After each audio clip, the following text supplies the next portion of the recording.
This price should be much lower than the high price you floated earlier.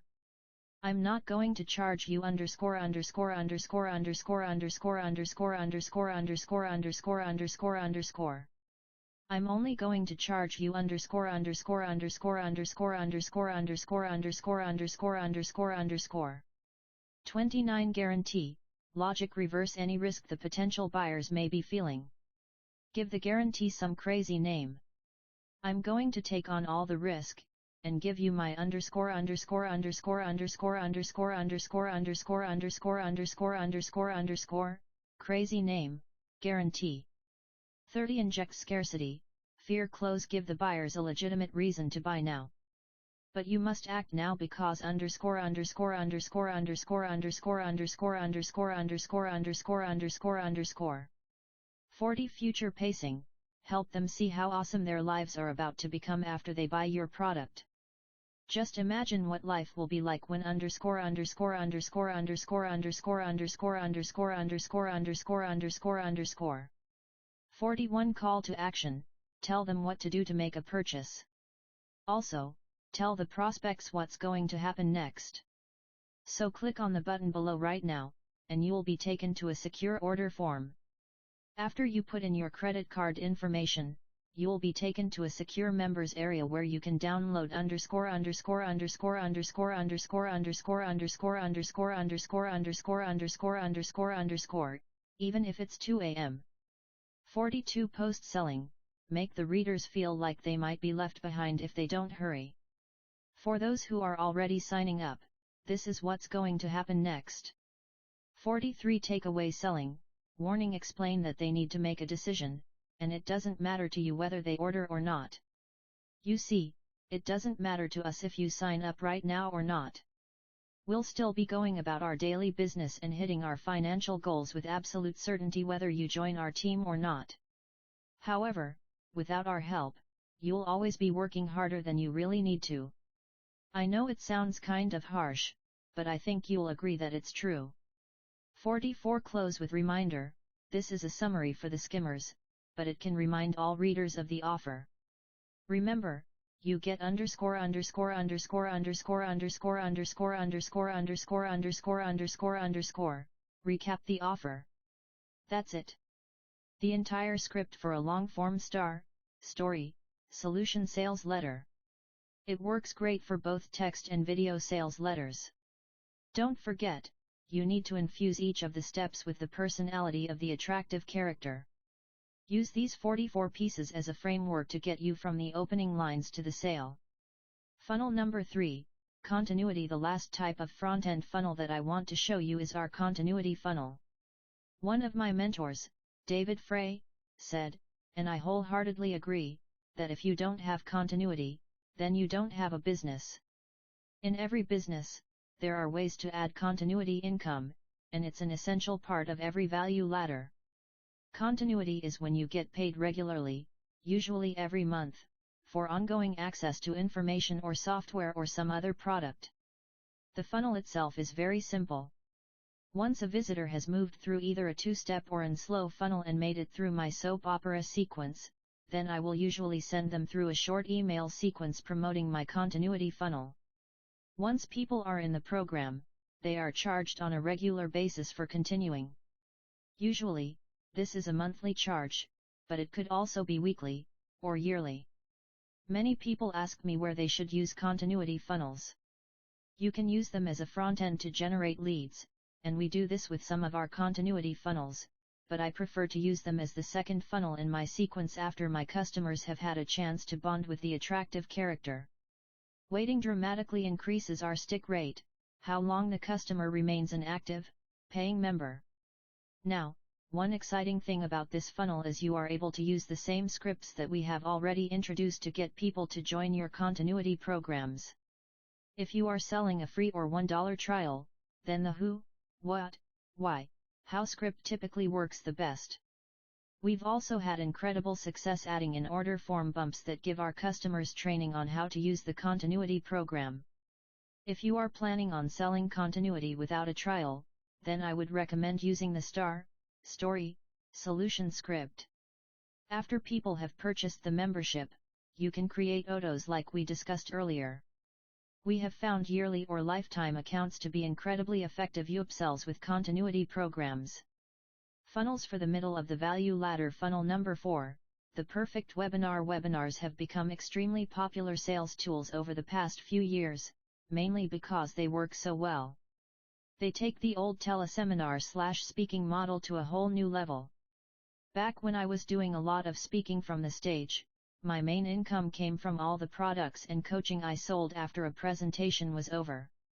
This is called back of the room selling because there was always a table set up at the back of the room where participants could go to buy whatever product I was promoting. That model works really well, but your sales are limited by the number of participants in the room. There may be hundreds or thousands of people who would love to buy your product, but for whatever reason, they aren't at that seminar. Webinars change that dynamic completely. With a webinar, you can deliver your presentation online. People don't have to travel anywhere to catch your speech, and you don't have to travel anywhere either. At its most basic level, a webinar is nothing more than a PowerPoint presentation that you broadcast live, or record, over the internet. It allows you to give your sales presentation to just about anyone in any corner of the globe. The best part is you can record the webinar once and then broadcast it over and over again. This is called an automated webinar, and it's made me a fortune over the years. Webinars can be as long as you want. In fact, you'll learn about the invisible funnel webinar in the next chapter that one can be as long as 4 hours. The perfect webinar we're discussing in this chapter typically runs for about 60 to 90 minutes. There are 2 parts to most webinars, the content and the sales pitch. Occasionally, you may want to give an all-content webinar, but for the most part, you'll be selling something at the end of your presentation. You promise to teach people something on the webinar. Then, if they want to learn more or dive deeper into the topic, they can purchase your product or sign up for coaching, or whatever you're selling. It's very important that the content of the webinar is valuable on its own, but as you'll see from the perfect webinar script, you can craft the material in a way that also helps to set up the sale. In this chapter, we're going to cover the sales funnels for both a one-time webinar and also for automated, or evergreen, webinar. Sales webinar funnel. The funnel for a sales webinar is very simple. You drive traffic to a registration page where you have some sort of sales letter or video encouraging readers to sign up for the webinar. Typically I use the who, what, why, how script on my webinar registration pages. After watching the video or reading the copy, the interested prospects fill in their name and email to register. Boom! They're now on your list. Then you send them to a confirmation page where they are reminded of the date and time of the webinar and given instructions on how to call in. At the appointed time, they will attend the webinar, and you can sell them your product. Often people can't make it to the live webinar for some reason. So you may decide to send a recording. After all, the more people who hear your pitch, the more products you are likely to sell. Automated webinar funnel. Typically I will do a webinar live once, and then I take the recording from that event and build out an automated webinar funnel that will allow me to keep sending traffic to that website every day for the rest of my life. It's nice because you can keep selling your products 24 hours a day, 7 days a week, in every country in the world. At the time of this writing, I currently have 2 webinars that have both made me over $1 million. Both are still selling to people right now while I'm writing this book. We add a few extra steps to the regular sales webinar funnel to make this one run continuously. You start by driving traffic to a registration page that uses the who, what, why, how script, and people enter their names and emails to register. Then they go to a confirmation page where they get the date and time, set for some point in the future, or they can choose to watch yesterday's replay right away. The webinar itself is the same format as the regular sales webinar. We deliver content and sell something at the end. In a few pages, I'll give you the perfect webinar script, which will show you exactly how to do this. My team carefully tracks when a participant leaves, and then we send out a different email sequence, depending on how long they watched. Everyone who subscribes gets one sequence. Everyone who shows up and stays all the way to the end gets another sequence. People who show up but leave early get yet another sequence. And the no-shows get an entirely different sequence to encourage them to go back and watch a replay. Each sequence encourages people to either go back and finish watching, or go order the product we're selling. Once the participant places an order, the email sequences should stop automatically. The perfect webinar script. Now that you have people signed up, what are you going to say? How you structure your webinar has everything to do with how much you sell at the end. A typical webinar is broken down into 3 sections: the introduction, the content, and the close, or the sales pitch. Over the past 10 years, I've had a chance to speak and sell on stages all around the world, and I've had the chance to learn from some of the best stage closers in the world.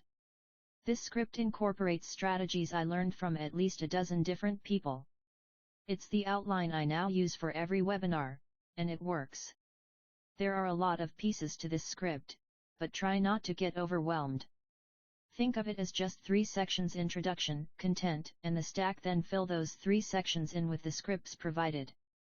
Introduction: this should take about 5 minutes. It introduces you, your subject, and your credibility. Hi, I'm Russell Brunson, founder of DotCom Secrets and CEO of several multimillion-dollar companies. Big promise, repeat your big promise. This is the one thing that got the participants to sign up in the first place. It's also the ruler they will use to judge your webinar's quality. If you don't set this ruler, then they will measure the value of your webinar based on something outside of your control. In the next 60 minutes, you are going to learn my exact strategy on how to underscore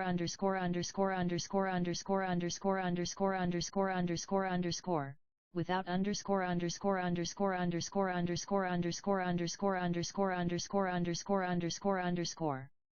hook to end. Give the participants a reason to stick around all the way to the end of the webinar. Free giveaways are popular. You could also promise to do something funny or show them something cool. Don't forget. At the end of the webinar, I'm going to give you a secret link where you can download a transcript of everything I'm going to show you today. You have to be watching live in order to get this, so stick around. I promise it will be worth your time. Command attention, tell them to close out of Facebook, turn off their cell phones, and give you their undivided attention. Also, you might ask the participants to grab a pen and paper for taking notes. I know there are distractions all around us, but this strategy I'm about to share can change your life. I don't want you to miss a single crucial step. So, please, make a commitment to stay focused. Can you do that for yourself? Close out of Facebook. Stop checking your email. Turn off your cell phone. Give me your complete attention. Qualify yourself. Let the participants know why you are qualified to speak on the subject. You're probably wondering why I'm qualified to teach on this topic. Here's my story. Future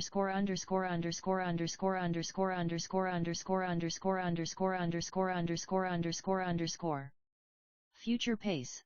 Lead the viewers through some imagination exercises where they can picture what life could be like once they learn the secrets you're about to reveal.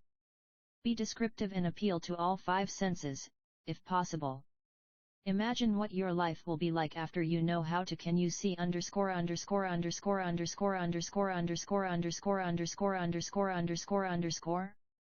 Would that make things better for you? The content. This is the meat of the webinar. It should run about 50 to 60 minutes, and it should deliver whatever content you promised in the registration script. I like to focus on one main idea and then reveal 3 secrets about that one thing. So, I'm really teaching 3 things, but they all relate to the main idea I'm selling. The one thing is the core content of this webinar. It's the reason the participants showed up. What do they want or need to learn or understand? Every teaching point through the webinar must point back to this one thing. I always try to break down my one thing into this simple format: How to underscore underscore underscore underscore underscore underscore underscore underscore without underscore underscore underscore underscore underscore underscore underscore underscore underscore underscore underscore. How to add high-ticket sales to your sales funnel instantly without you personally talking to anyone on the phone, ever. This is the one thing from my high-ticket secrets webinar. For this offer, I looked at what the other gurus were teaching about making high-ticket sales. They were all teaching how to close people on the phone. Well, I hate talking on the phone, and I think most of my audience does, too. So, I decided to show people how they can still take advantage of the income-boosting potential of high-ticket sales without talking on the phone. After I explain this big idea, the one thing I share 3 secrets that will expand on what I promised to reveal. Typically, when I'm creating these 3 secrets, I'm looking to debunk existing beliefs participants might have that would keep them from purchasing the product from me at the end of the webinar. For my high-ticket secrets webinar, there were 3 belief patterns that I had to break in order to get people to buy. Below are the common beliefs and then the secrets I created to destroy that line of thinking. Secret number 1: break.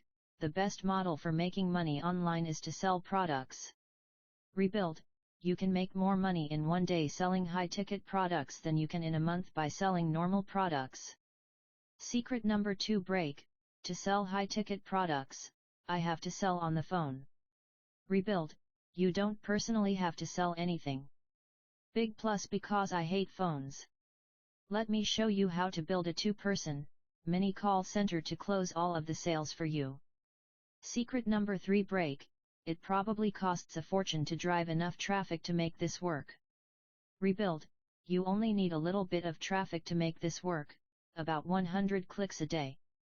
Remember, teaching these 3 secrets should take 50 to 60 minutes. So be sure to tell stories, show examples, and use this as an opportunity to get your audience to bond with the attractive character. The stack. This section of the webinar should last at least 10 minutes. Often, I allow for 20 minutes or more, depending on what I'm selling. The hardest part of selling on a webinar, for most people, is transitioning into the close. They start to get nervous, and the hesitation shows in the voice and confidence level.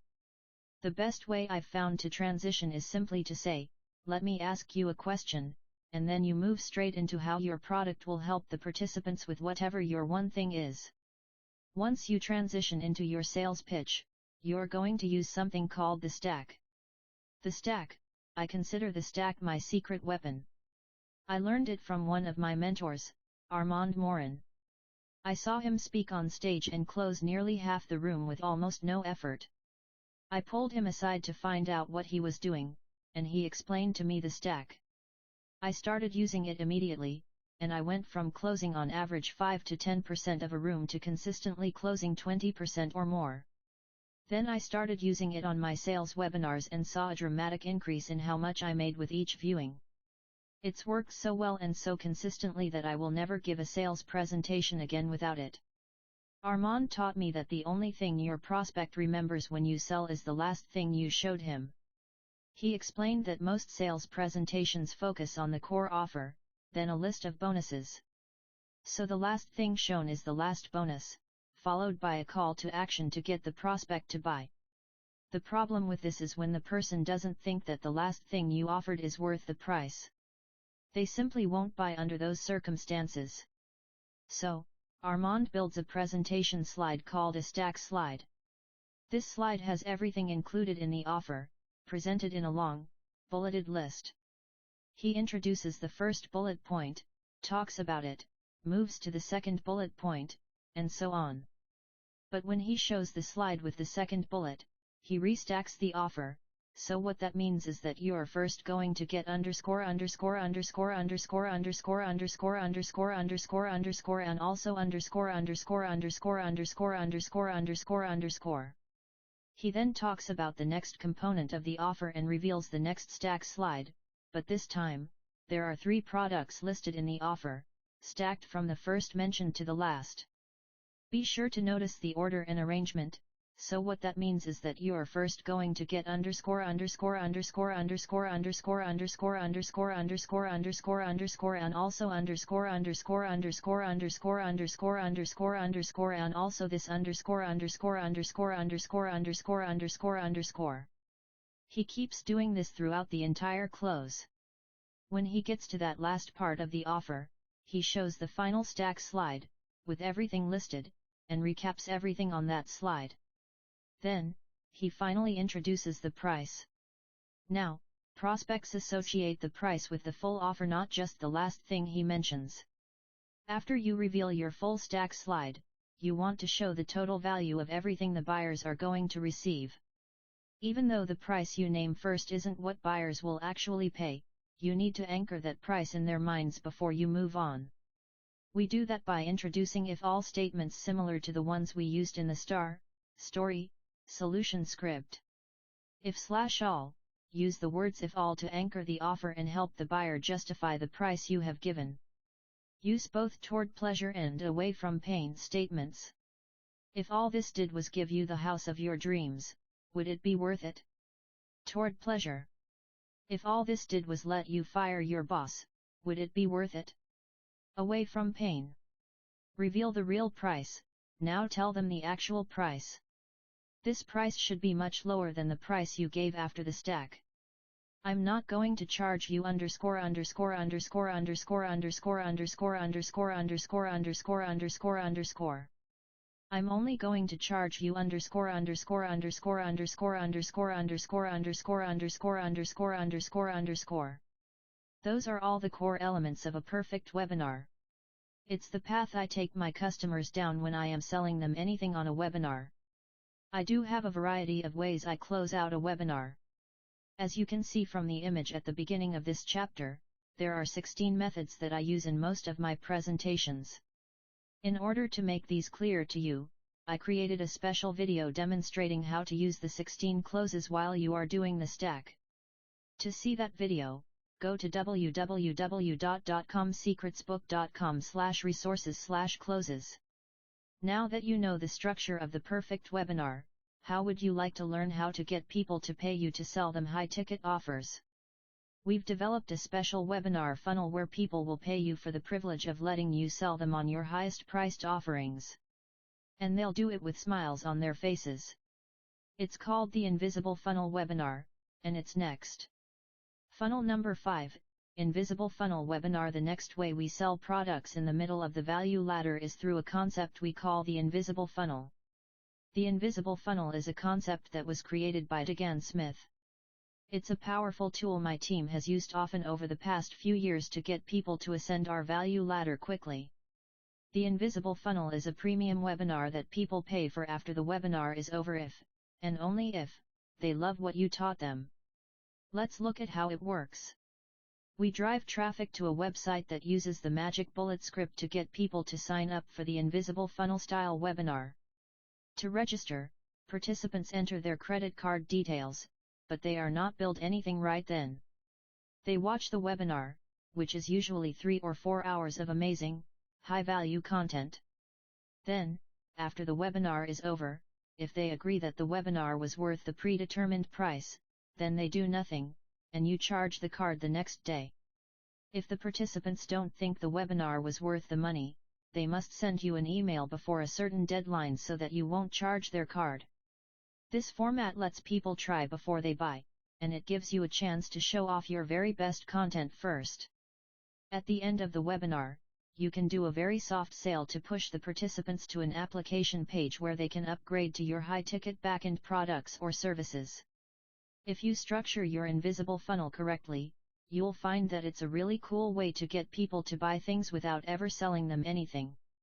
It creates tons of goodwill and builds a strong bond with the attractive character. Let's talk about the numbers from my first invisible funnel webinar.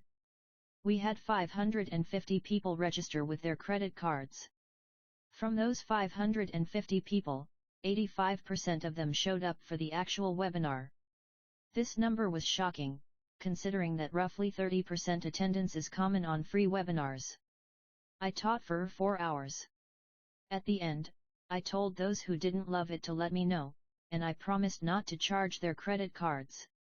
From that offer, we only had about 10% of the people cancel. So we were able to bill 90% of them the $47 price tag, totaling about $23.5 thousand. That's not bad, considering I hadn't sold anything to anyone yet. I just gave them a bunch of cool value in the form of information. Finally, I invited those on the webinar to apply for my high-end coaching services, and from that offer, we got a stack of applications that turned into an additional 6 figures in business over the next 30 days. We've successfully used the invisible funnel to sell weight loss products, dating advice, speed reading programs, and a whole bunch more. I don't use the invisible funnel for every selling situation, but it's a powerful tool that my team uses a few times each year to build a ton of goodwill with our audience and to make some extra money while we do it.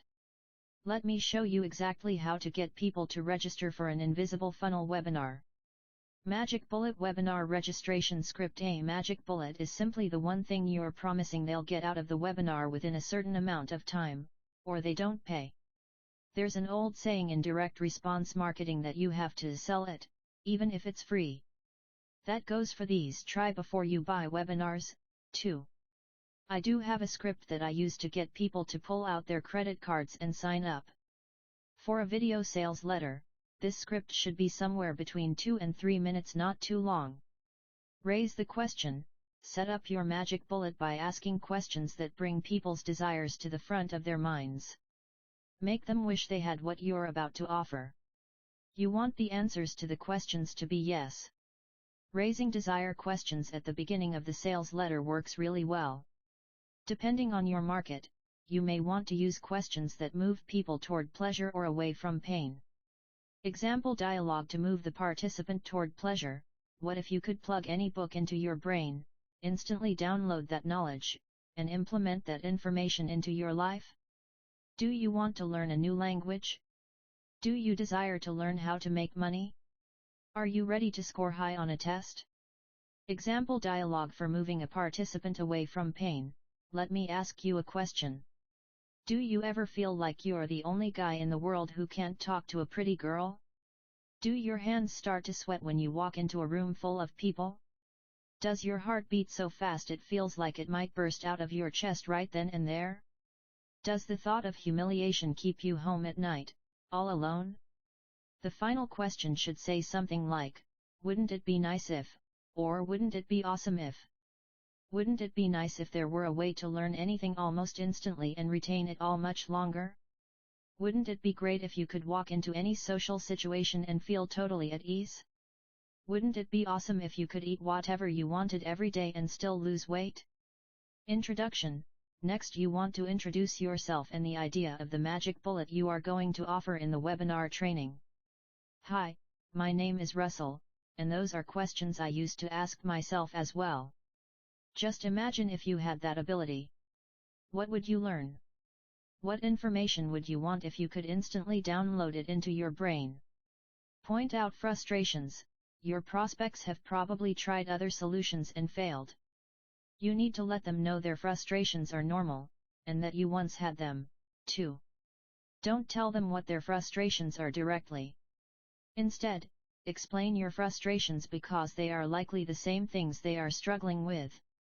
Unfortunately, gaining knowledge isn't as easy as inserting a socket into our brains to download the information. We have to find a good 1 to 2 hours if we want to open a book and sit down to read. Even if we read quickly, it's going to take days to get the information we need out of the book. While you might try using the internet to speed up the process, you can quickly become bogged down with millions of pages of listings for any topic you want to study. Talk about information overload. If you've ever felt that frustration with learning a new topic, then I can relate to you perfectly. My magic bullet. Now you introduce the amazing solution you're selling. Tell prospective participants about the tangible thing they're going to get by attending the webinar. If you get your magic bullet right, the rest of the sale is very easy. So take some time to craft the best magic bullet solution your business can offer.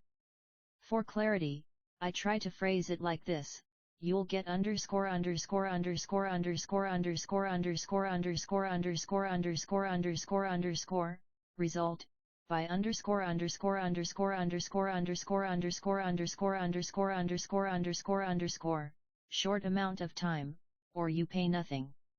The more tangible the result, the better. You also want to describe how you discovered the solution and what the value of that solution has been to you. How did this secret change your life? What was the emotional value for you? A magic bullet in the dating niche might be get a girlfriend this weekend or pay nothing. A weight loss example might be something like, try my 3-day detox and lose 7 pounds, or you don't pay anything. The magic bullet for speed reading might be, double your reading speed in 4 hours or pay nothing. To draw in the most participants, expand the main idea of your magic bullet and tell the reader a story about how this solution has worked for you. Just like you, I struggled with reading until I found the secret. I met this guy named Howard Berg at a seminar. He spent just a few short hours with me, and I was able almost instantly to double how fast I could read. I started telling my friends, family members, and business associates about what Howard did at my office. What happened next shocked me. Some people were begging me to meet him so they could double their reading speed. Others were really skeptical that it was even possible. So I gave them a challenge, the same challenge that I'm going to give to you right now. Pay Howie $100, and I guarantee that he'll more than double your reading speed in an afternoon, and from that point forward, for the rest of your life, you'll have a skill that will serve you forever. Don't worry, proof now you are going to introduce the fact that you are offering a premium webinar. You'll also tell the participants not to worry because you are going to prove its worth before you charge them any money. And if you're skeptical, then don't worry. Keep the $100 in your pocket, and then after he's personally trained you and you've doubled your reading speed, then pay him the $100. And, if he isn't able to double your reading, don't pay him anything. Does that seem fair? We called this the Howard Berg, Double Your Speed Challenge. And so far, Howard has never lost. So, I set up a special webinar event this week for you and Howard Berg. If you are on this webinar, Howard will double your reading speed and prove his amazing results to you. Risk reversal, $0. Here's where you offer the try before you buy option. Here's what I want to do for you. I'm so sure this will completely change your life that I'm going to let you listen to the entire webinar for free. Then, at the end, you get to be the judge. Either I live up to my word or I don't. If I do deliver what I promise and you love the information, do nothing and we'll charge your credit card $100. If I don't deliver, or you don't think the information was worth the price, just send me an email before midnight, and we won't charge you anything. Does that sound fair? It's kind of like going to a restaurant and only paying if you love the food. Or going to a movie, and if you hate it, then you pay nothing. The close, get the reader to commit to giving your webinar a try. So, now it's your turn to decide. Say yes, and let us prove that our system works. You will need to put your credit card number in now to reserve your spot, but you pay nothing until after the webinar is over, and then pay only if you love it. You've got nothing to lose by giving this a try. If there's even a chance that this could completely change your life, isn't it worth checking it out for free? Just click the button below, and reserve your spot for this life-changing webinar. I promise it will be worth it. This magic bullet script is pretty simple, and I can usually write up one of these sales letters in less than an hour. If you follow this script, swapping out the reading program for the details of your training, you should be able to get it done quickly even if you hate writing sales letters. This script is proven to work. Just tweak it to fit your business and your offer. And remember, once you get your magic bullet right, everything else should come together with ease. Now that you've got people signed up for your webinar, what the heck do you say for 2 to 4 hours? I know providing value for that long might sound intimidating, but you can do it. Let's dive into the script I use for all our invisible webinars. Invisible webinar content. Once you have participants signed up for your webinar, you still have some work to do. It's important to structure the webinar correctly so that all who watch feel like they've gotten their money's worth. You want each participant to be more than happy to pay you at the end. You also want to use the correct lead-up and soft sales pitch for your high-ticket consulting or coaching package at the end of the webinar. Remember, this webinar is going to be 3 or 4 hours long. So you may need to bring in multiple pieces of content. Don't hold anything back. Give viewers your best stuff. Tell them everything they want to know. Answer any questions they ask. Trust me, the 4 hours will go by before you know it. Here's how to structure your invisible funnel webinar. Retail hook.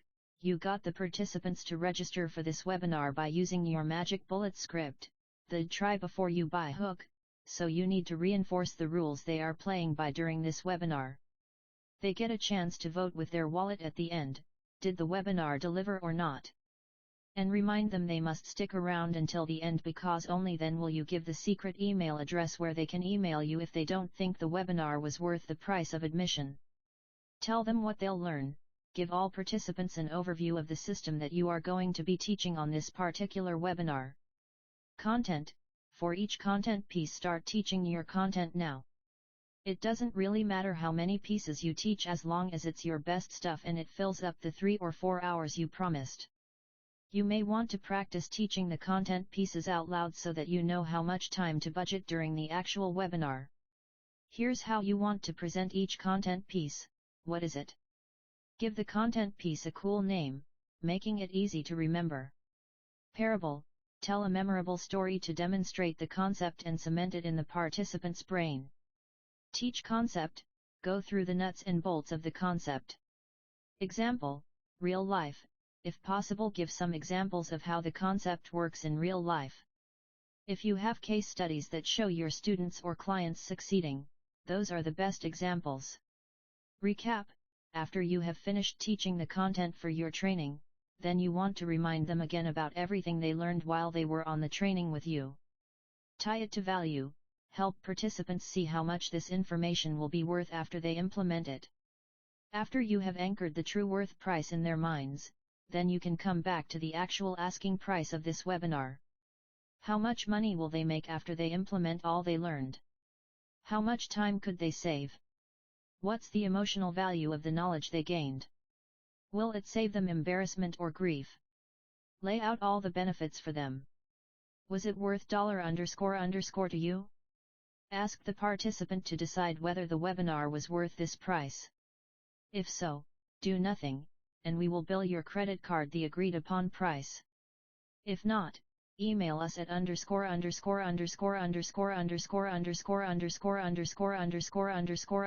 before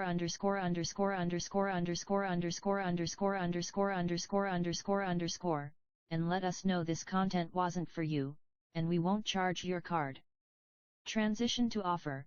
Briefly mention that the participant may now want personalized help.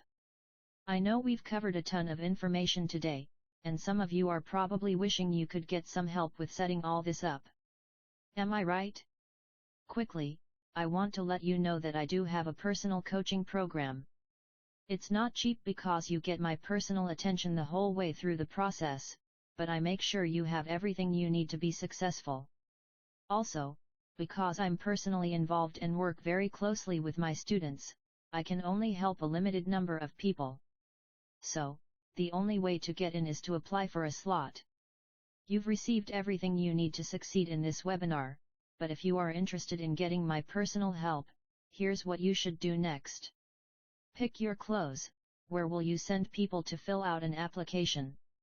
To website, give the URL where a participant can pay for your coaching. Free application. If this is a free application, make clear that there is no charge to apply. Paid application. If you're charging participants to apply, let them know how much and how they should pay. Simple, 3-step close. This is a very soft sell. You want to let people know that you do offer personal coaching or consulting to help them get the best results as fast as possible. Then tell them where to go to fill out an application. What?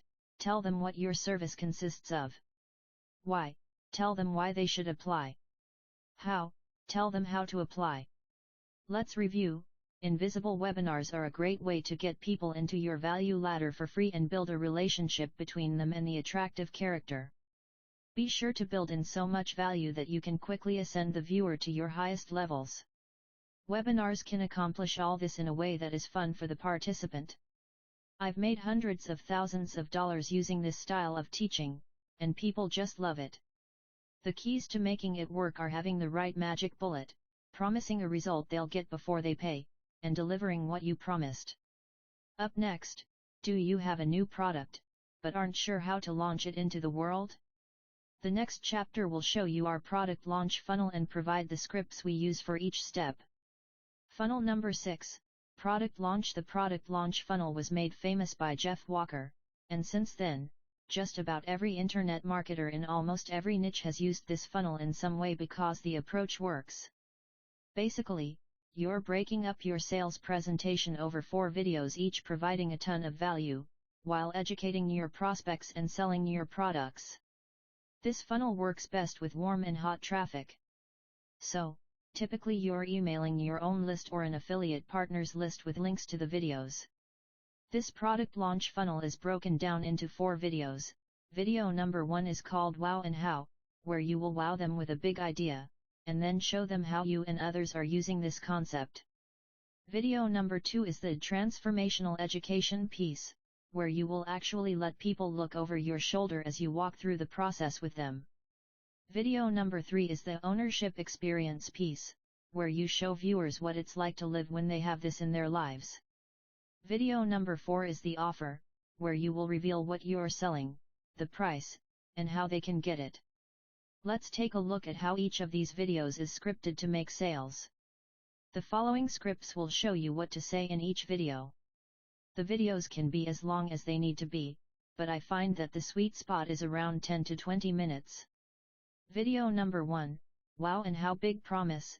This is your one thing, the valuable principle you have promised to teach during these training videos.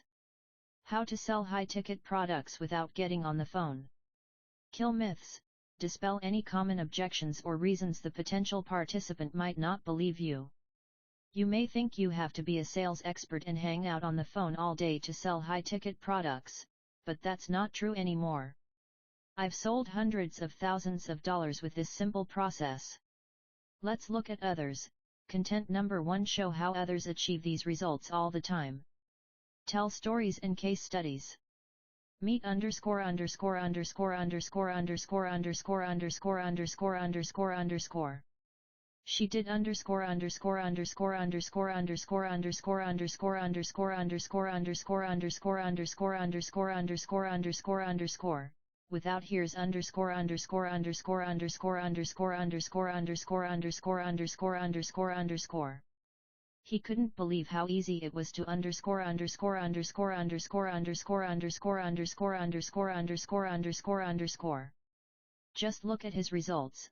Underscore underscore underscore underscore underscore underscore underscore underscore underscore underscore underscore. Hook to video number 2, get them excited about the next video. Tomorrow, you'll discover you can underscore underscore underscore underscore underscore underscore underscore underscore underscore underscore underscore, even though underscore underscore underscore underscore underscore underscore underscore underscore underscore underscore underscore. Video number 2, transformational education. Let's do it together. It's okay if you don't think you can do it on your own. Let's go over it together now. I know it might be hard to believe you can underscore underscore underscore underscore underscore underscore underscore underscore underscore underscore underscore underscore. So, I'm going to show you just how easy it really is. Let's go over it together right now. How I do it. Content number 2. Here's how I do it, step by step. Just give a brief overview of the steps. Here's exactly what I do every time. Step 1, Step 2, Step 3, proof that it works, show your successful results, case studies, or other proof. Here's how well it works for me. But don't just take my word for it. Here's what my students have done.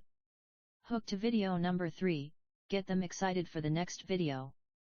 Tomorrow, you'll discover underscore underscore underscore underscore underscore underscore underscore underscore underscore underscore underscore. Video number 3, Ownership Experience Future Pace Experience. Imagine what your life could be like if you commit to this program. I want you to take a moment to imagine what would be different in your life if underscore underscore underscore underscore underscore underscore underscore underscore underscore underscore underscore. What possibilities would open up for you if underscore underscore underscore underscore underscore underscore underscore underscore underscore underscore underscore. How would you be different if underscore underscore underscore underscore underscore underscore underscore underscore underscore underscore underscore. How you do it.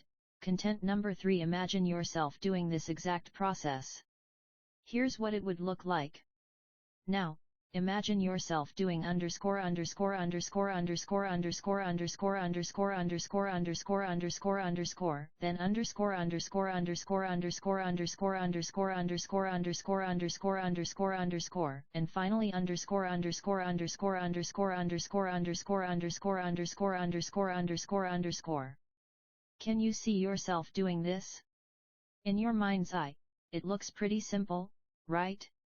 Hinting to the offer, would you like the chance to learn in the fastest, easiest way possible? We all know reality is usually a little more complicated than our imaginations. But I know this will change your life, and I want to see you succeed. That's why I'm going to help you underscore underscore underscore underscore underscore underscore underscore underscore underscore underscore underscore. Hook to offer video. In the next video, I'll show you how you can get results just like these. Tomorrow, I'm going to show you the fastest and easiest way to underscore underscore underscore underscore underscore underscore underscore underscore underscore underscore underscore. Your success is closer than you know. Video number 4. The offer. Here's what I've got. Explain the offer. I really want to see you succeed. I've been where you are, and I know how hard it can seem. That's why I created underscore underscore underscore underscore underscore underscore underscore underscore underscore underscore underscore underscore underscore underscore underscore. Here's what you get. Here's what you'll do with it. Explain how it works.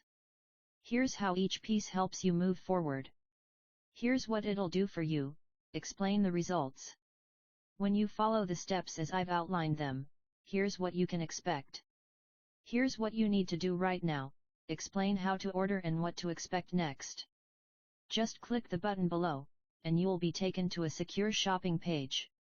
In just 3 clicks from now, you'll be on your way to underscore underscore underscore underscore underscore underscore underscore underscore underscore underscore underscore. Let's review. Product launch funnels are best used with warm or hot traffic. We usually send people to the videos from a link in an email either to our own list or to an affiliate or JV partners list.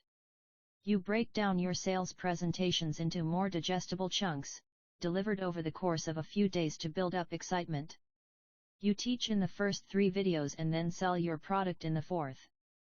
Up next, if you sell high-ticket coaching or consulting, you probably spend a ton of time on the phone with tire kickers and people who really aren't a good fit for your offer.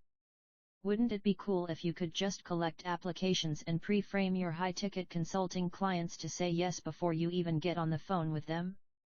Better yet, what if you didn't have to get on the phone with them at all, yet could still sell them on your offer? How cool would that be? The secret is in the next chapter. Back-end funnel. Funnel number 7, high-ticket. 3-step application. This funnel is a very simple process to qualify and pre-frame potential high-ticket consulting or coaching clients. For years we called all of our buyers and offered them coaching. The problem was it took 60 sales guys to contact all of our buyers. It cost me hundreds of thousands of dollars a month to weed through everyone and find the few who were interested. A few years ago, we decided to close down the call center and find a better way to sell our high-ticket coaching services. That's when this 3-step application process was born. It has given us the ability to make almost as much gross revenue without having huge overhead. We can literally make as many sales with just 2 salespeople as we could with 60. Let me tell you how it works. Step number 1. You need to create a simple page that shares a case study video explaining the results your clients can get when they receive coaching from you. After watching the free case study video, potential clients click on the Apply Now button and are taken to an application designed to pre-qualify them as good prospects. Step number 2, the prospects fill out a full application, which serves two purposes. It helps your salespeople learn about an applicant's business, where they are now and what their business goals are for the future. More importantly, though, it pre-frames the prospect by getting them to sell you on why you should take them on as a coaching client. The application stage weeds out those who really aren't ready, so you are only calling the prospects who are ready to start working with you. The application also pre-sells the program in the prospect's mind. After they finish the application, we take them to a homework page.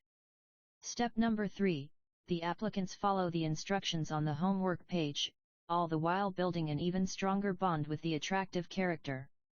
My Inner Circle homework page includes 3 videos for applicants to watch. The first video is a short class with me teaching what it takes to succeed in this business. The second video tells the story of how my wife and I struggled to start our family. It explains exactly why I'm so passionate about helping business owners get their messages out into the world. It's also a tearjerker. The third video is a series of case studies and testimonials about the coaching program itself. Fig 20.3a, the homework page is an important pre-frame step that helps make the final sale easier. Another important function of the homework page is explaining what's going to happen next. The applicants will be contacted by one of 3 salespeople, and offering a way to contact us by phone if they just can't wait. My sales team is great at calling people quickly. But when people are in pain now, they often want to feel like they're being proactive. If someone is at that hyperactive buyer stage, I don't want them to have to wait for us to call. So, I give them a way to call us. The sales script for selling the high-ticket item on the phone is pretty long and involved. Let's dive in and look at our script for selling high-ticket products. High-ticket, 2-step script. Closing a high-end client takes more time and finesse than selling a simpler product. It's important to change the selling environment to a phone conversation. A live event or seminar environment could also work. Most prospects won't whip out a credit card and pay $25,000 based on a video sales letter alone. We have a very effective, high-end sales process, and I'm going to share the script with you here. It's much more involved than the other scripts we've covered in this book so far. In fact, the entire process can take from 75 minutes to 2 hours. If you're interested in learning the finer points and details involved in selling with this process, you can learn more at www.highticketsecrets.com. My team uses a 2-step script because it's really the most effective way to close a high-end ticket sale over the phone. You will need 2 different people to make a sale using this process, the setter and the closer. Using 2 salespeople provides consistency in your sales. When you find the right people and they follow the script, it works, day in and day out. You should not be the one selling directly on the phone. You're too close to the outcome emotionally, and it's just bad positioning. Instead, 2 salespeople work together to close a new client. The setter gathers basic information on the prospect, draws out his emotions, and identifies the prospect's pain and goals. Once that is done, the setter gets off the phone and has the closer call the applicant back. The closer magnifies the pain, gets the prospect to sell himself on why he is a good fit for the program, and then provides the solution. The set script introduction. For setters, the goal here is to introduce themselves in a low-key way and have a natural conversation with the prospect.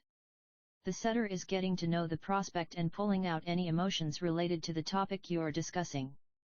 They must find out where the prospect is right now and how he feels about where he is. Questions.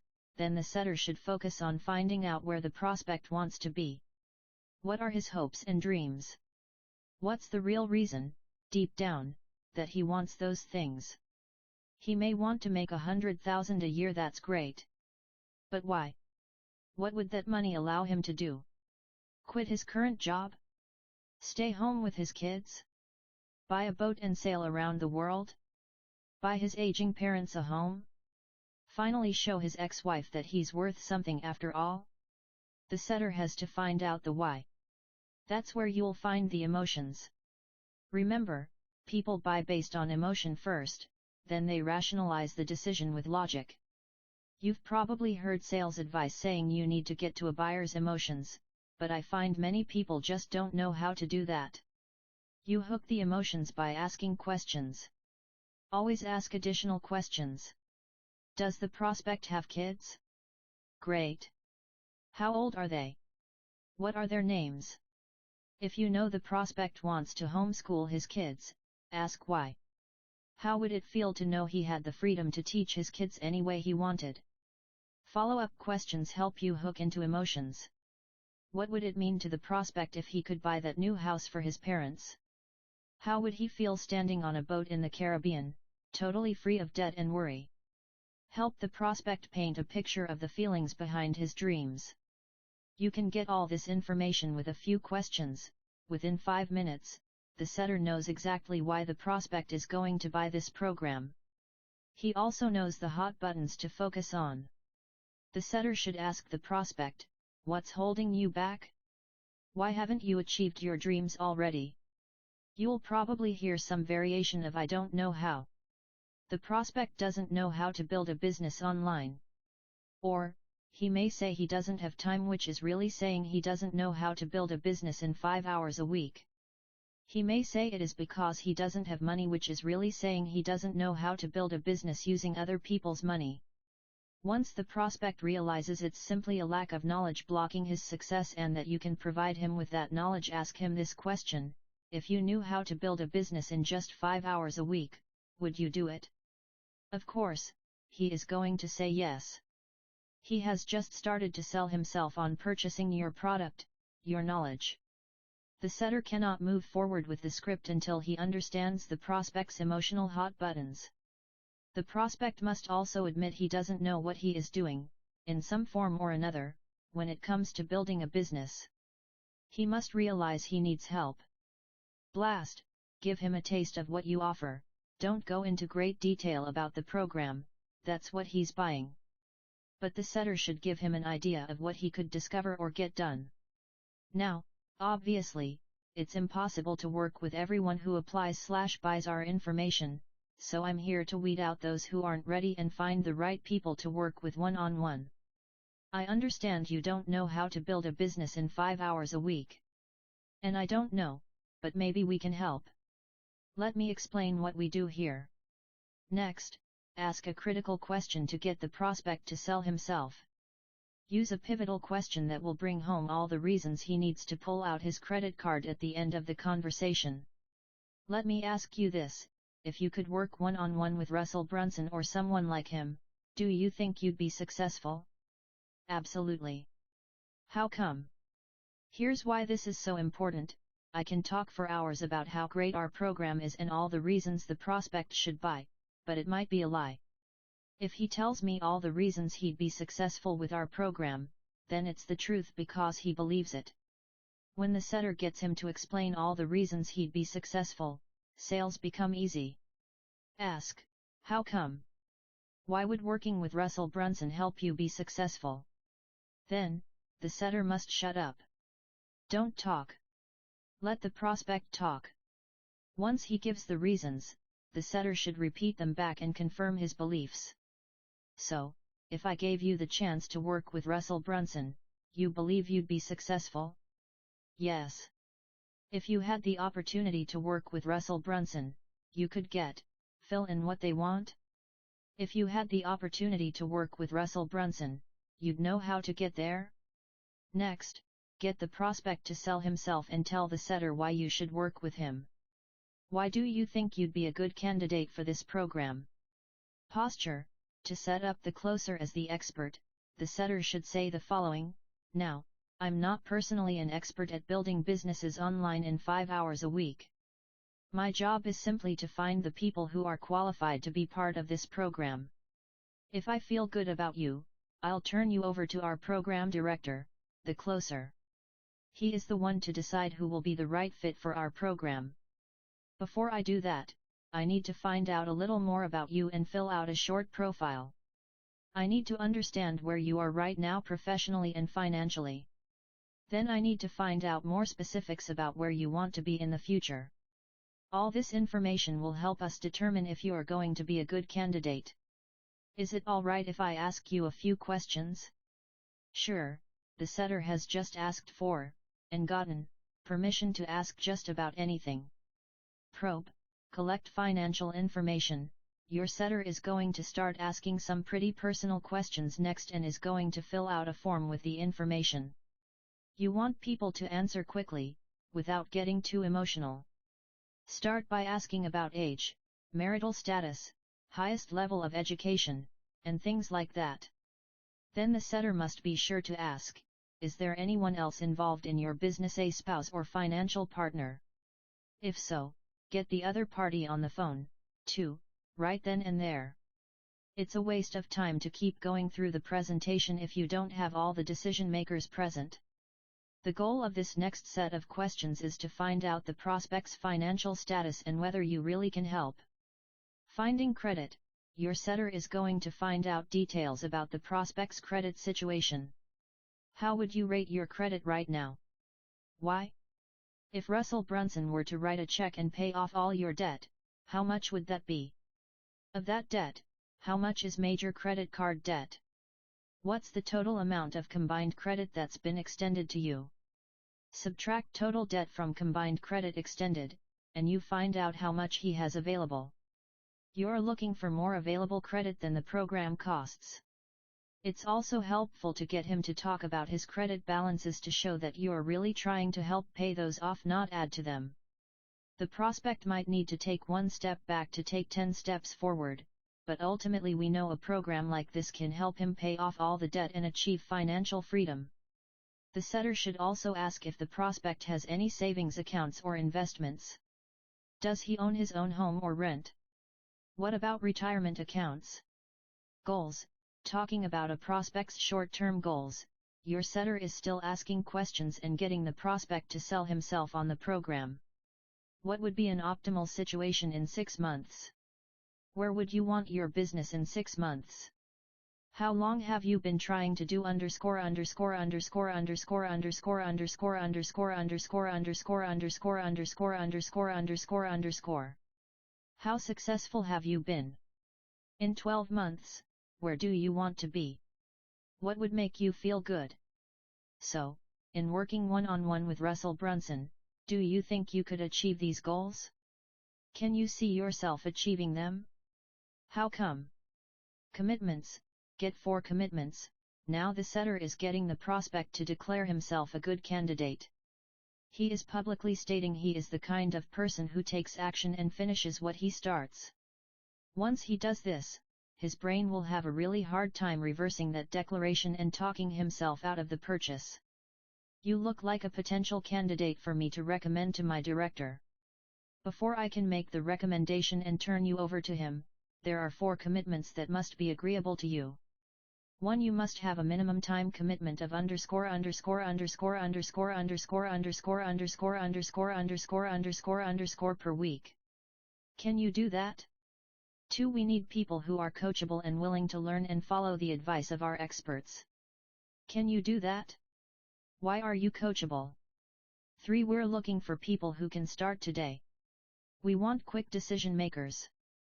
When do you think is the best time to start working on underscore underscore underscore underscore underscore underscore underscore underscore underscore underscore underscore his goals? You want to hear some version of right now? Great. If it looks like this is a fit for both of us, is there anything that would hold you back from getting started today? 4. We want to teach you the concept of using OPM, other people's money, to invest in underscore underscore underscore underscore underscore underscore underscore underscore underscore underscore underscore. Are you familiar with this idea? Would you like to learn more about it? Explain how to use the bank's money, credit cards, as a short-term leveraging tool to invest in growing his business or reaching his goals. We have 2 levels in this program underscore underscore underscore underscore underscore underscore underscore underscore and underscore underscore underscore underscore underscore underscore underscore underscore underscore underscore. Lower price and higher price. How much are you comfortable investing to get your business started today? Why would you choose that amount? Now put him on hold while you go talk to your director. Discuss the candidate with the closer. If you feel like he would be a good fit for your program, and someone you'd like to work with, then come back to the call. Let me have you write down my director's name. It's underscore underscore underscore underscore underscore underscore underscore underscore underscore underscore underscore. I'm so happy he's available to talk with you personally, because he is an expert at underscore underscore underscore underscore underscore underscore underscore underscore underscore underscore underscore. Most importantly, his job is to make sure we have the right kind of people on our team. So, I want you to understand this is not for everybody. Please don't be offended if he doesn't offer you a slot. Okay? He's in a meeting right now, but he said he'll be happy to call you back in 5 or 10 minutes. He wanted me to give you a little exercise to go through while you are waiting. I know we've talked about your goals, but he'd like you to write them down for yourself. Write down a 6 to 12 month financial goal. Next, write down 3 things you want besides money. Okay? Great. My director will call you shortly. The close script. This script for the closer is very similar to the set script. You want to reinforce the candidate's decisions in his mind. The closer will go through the same questions as in the introduction, but perhaps worded a little differently. Get the candidate to picture exactly what life will be like after he has success with your program. Why are you serious about underscore underscore underscore underscore underscore underscore underscore underscore underscore underscore underscore right now? How long have you been thinking about underscore underscore underscore underscore underscore underscore underscore underscore underscore underscore underscore? What's the biggest thing that's held you back from underscore underscore underscore underscore underscore underscore underscore underscore underscore underscore underscore underscore? What are you looking to do in 6 months? What would that do for you? What are you hoping for in 12 months? What would that do for you? How about in 5 years? What would your lifestyle be like? Then you want the prospect to connect you with his dreams. If you have the chance to work with someone like Russell Brunson, how would that make a difference in your life? Anything else? Next, the closer goes through the 4 commitments again. It's my job to find only the very best people for this program. It's not for everybody, and I only want people on board if I know they have what it takes to be successful. So I'm going to ask you a series of questions, and these are things you're either committed to or you're not. So, they are simple yes or no answers. Is that something you're willing to do? Don't move on if you're not getting the answers you're looking for. Either backtrack to find out why the prospect isn't committed or get off the phone because he is not a likely close. Time. Explain the time commitment. Are you able to commit to underscore underscore underscore underscore underscore underscore underscore underscore underscore underscore hours per week? Yes or no? Decision making. Explain the decision commitment. Opportunities don't wait around. Making decisions is very important. Do you see anything that would hold you back from making a decision to work with Russell Brunson today? Yes or no? Resources. Investment commitment. Write this number down. Underscore underscore underscore underscore underscore underscore underscore underscore underscore underscore underscore underscore underscore underscore underscore underscore underscore underscore underscore. Now, as long as you see the value, and the program meets all your goals, is there any reason you can think of that would keep you from investing underscore underscore underscore underscore underscore underscore underscore underscore underscore underscore underscore today? Yes or no? If the setter and the closer have done all the previous steps correctly and the prospect says you or your product/service is the next best thing to sliced bread, then suddenly the price tag isn't such a big deal anymore. It's all about setting things up in the beginning to keep him from objecting to the money at this step. Knowledge, teachability. My main concern with taking on students is that they are teachable. They must be willing to learn and then implement what they've learned so they are successful. Do you feel like you're that kind of person? Yes or no? How come? So if someone could show you how to do underscore underscore underscore underscore underscore underscore underscore underscore underscore underscore underscore, you would be successful? Yes or no? What's included, what the prospect gets when he signs up. Today we're going to give you everything you need to be successful and avoid mistakes. Your coach will help you work at your own speed. Now, simply list out exactly what buyers get with the product or program. Close, finalizing the sale. This is probably the most important question. Why do you feel like you are a good candidate for this program? The prospect is selling himself again on how he will be successful if he is accepted. Then all that's left to do is take his credit card information. Instead of you asking for the sale, he is asking you to let him buy. Do you see the subtle distinction there? Sales become easy when he tells you, or your setter/closer, why he needs your help. Okay, that's the whole two-step script for the setter and the closer. Again, I strongly recommend you listen to this script in action to gain a better understanding of each step. Just go to www.highticketsecrets.com. Let's review. When selling high-ticket coaching and consulting programs, it's important to weed out people quickly if they aren't going to be a good fit. That way, you can spend more time with the people you can really help. The application and homework pages pre-frame and pre-sell the prospect on all the reasons he should sign up instead of worrying about all the reasons he shouldn't sign up. When there's $25, $50, or $100,000 on the line at the end of a sales call, you want to make sure you are following a proven plan. The most effective way I've found to close high-ticket sales is to hire 2 commission-based salespeople and have them use the two-step script outlined in this chapter. Up next, now that you have learned how all 7 core funnels work and the scripts we use at each level, I want to show you how simple it can be to build out these funnels. I am going to give you a quick tutorial on how to use ClickFunnels.com to build out any funnel you can dream of. Section 5. ClickFunnels. One of the first questions people ask me after they learn about my 7 core funnels is this: but, Russell, there's so much technology involved, how do I create all the web pages and make sure they're connected together correctly? I don't want technology to hold anyone back from building a more successful business, so I want to officially introduce you to ClickFunnels. It can be your new best friend and take care of most of the tech stuff for you. This section is not meant to be a full tutorial on how to use ClickFunnels. The first step I go through when creating any funnel is to decide which type of funnel I'm going to create. Is this a front-end funnel? Is it a middle of the value ladder funnel or a back-end funnel? After I know which type of funnel, then I decide which one of the 7 core funnels offers the best way to sell this product. Then I usually get in front of a whiteboard and sketch out each of the steps this funnel will require. Remember the 7 phases of a funnel and also the 23 building blocks I explained?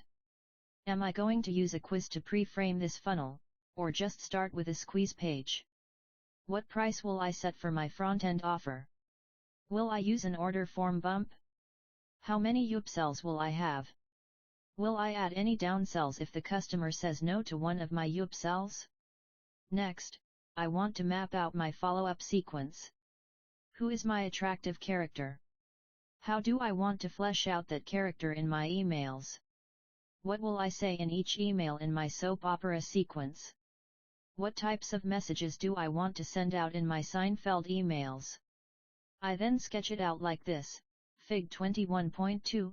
First, we draw out the flow of the funnel. Then we set everything up with a few clicks inside ClickFunnels. After I have a visual representation of what I want to build, then I can log into ClickFunnels.com and let the magic begin. We've made ClickFunnels easy enough that a CEO could use it, but also powerful enough that your web and tech guys will love it. Step number 1, pick which type of funnel you want to build.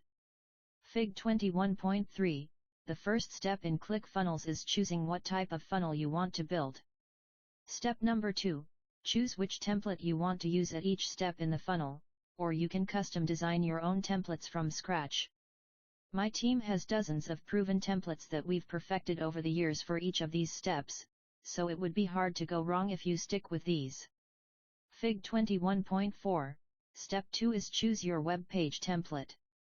Step number 3, after you've picked the template designs for each step, finalize the funnel and you will be able to see your entire sales funnel at a glance.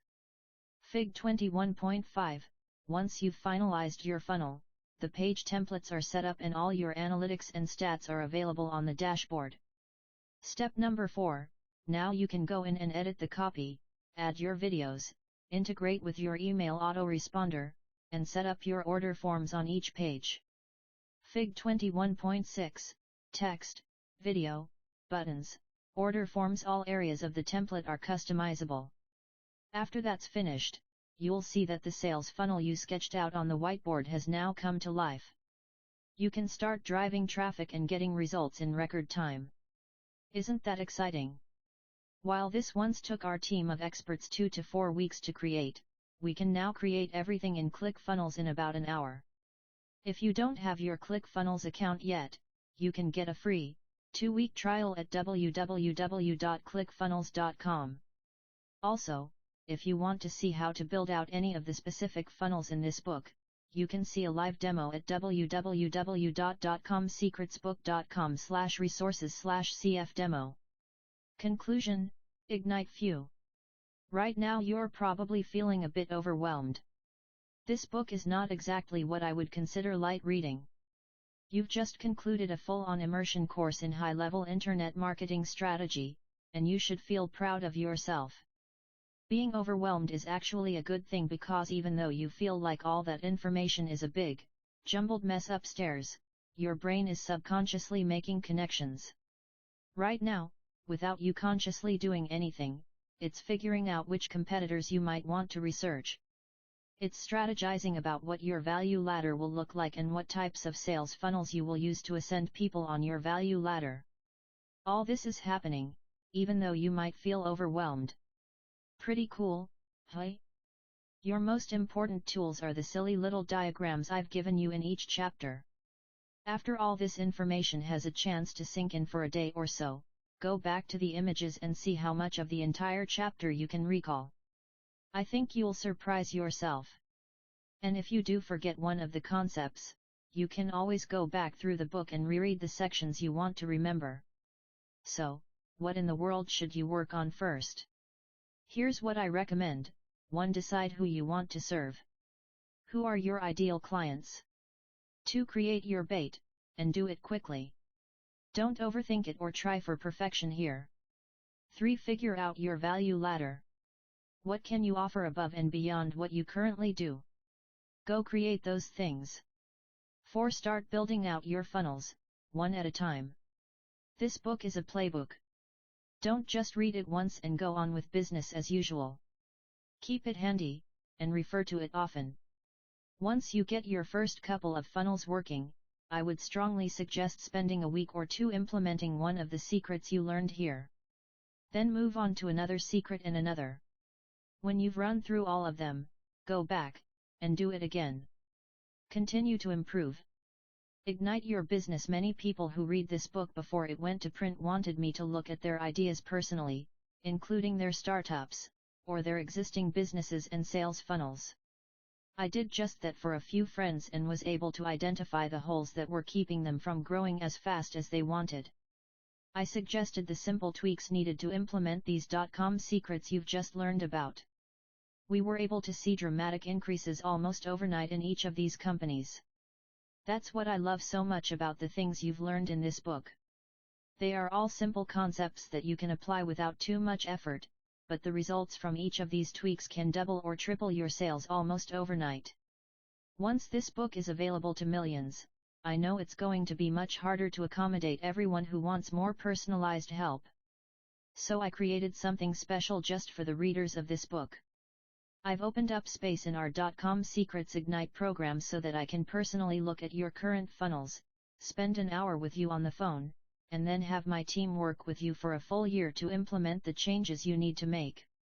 If you'd be interested in being part of Ignite, then I want to invite you to apply with me personally.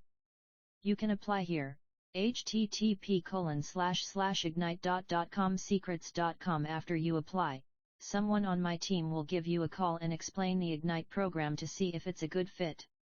If it is, then we could actually be talking together less than a week from right now. And with that, I will end this book. Thank you so much for reading, and I wish you all the success you can dream of. Russell Brunson document outline title copyright table of contents forward what the online marketing wizard fraternity doesn't want you to know, and, is this book a fraud? What this book is about, and what it's not about. Introduction Section 1, Ladders and Funnels Secret Number 1, The Secret Formula Secret Number 2, The Value Ladder Secret Number 3, From a Ladder to a Funnel Secret Number 4, How to Find Your Dream Customers Secret Number 5, The Tree Types of Traffic Section 2, Your Communication Funnel Secret Number 6, The Attractive Character Secret Number 7, The Soap Opera Sequence Secret Number 8, Daily Seinfeld Sequence Section 3, Funnelology Leading Your Customers 99 to the Sale, Over and Over Again, Secret Number 9, Reverse Engineering a Successful Funnel Secret Number 10, 7 Phases of a Funnel Secret Number 11, The 23 Building Blocks of a Funnel Secret Number 12, Front-End versus Back-End Funnels Secret Number 13, The Best Bait Section 4, Funnels and Scripts Front-End Funnels Funnel Number 1, 2-Step, Free Plus Shipping Funnel Number 2, Self-Liquidating Offer Funnel Number 3, Continuity Funnels for the Middle of the Value Ladder Funnel Number 4, The Perfect Webinar Funnel Number 5, Invisible Funnel Webinar Funnel Number 6, Product Launch Backend Funnel Funnel Number 7, High Ticket, 3-Step Application Section 5, ClickFunnels Conclusion, Ignite